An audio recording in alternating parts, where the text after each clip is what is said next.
Hello, church. I thought I'd come to you on this morning after the national election and statewide results and local as well to just say a word about where we are and a reminder about who we are. Sometimes we tend to think that everything about life rises and falls on political outcomes. But our faith teaches us that there's something deeper than all of that. To begin with, that God is still among us, and that God is still at work to bring about a future for all of us that is the new creation.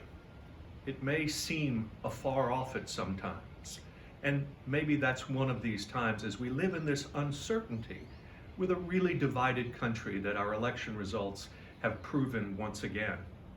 The truth is that we have seen not just that our country is divided, Republicans and Democrats, two different visions of what our country should be, but it's also true that we've come to grips with differences in Christianity in our country.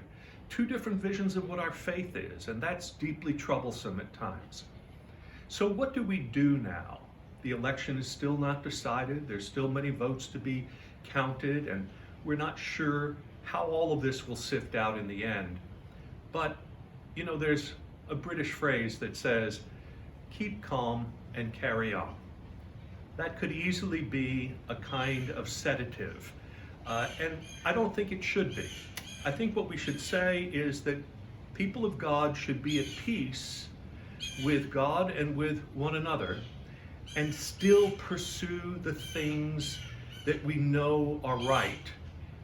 Things that call for justice and righteousness, ways to improve ourselves, our church, and our society. And we know what those are. We still have to care for the widows and orphans. We still have to welcome the stranger, defend the weak and vulnerable. We still have to open our hand and our heart to the poor. These are all things that we can do while we bear witness to Christ in the doing of them. What kind of people are we to be in response to all of this? I said in my advocate column for this month that I wrote several weeks ago that the church is really an incubator for the rest of society in terms of how to model handling unity with diversity. We haven't always been good at it, but we've lasted 2,000 years working our way through that and learning how to be the body of Christ amid differences. I think we can still do that for our church, for our community, and for our world. And I invite you to join me as we do so. Don't lose hope. Stay calm, keep calm, and carry on.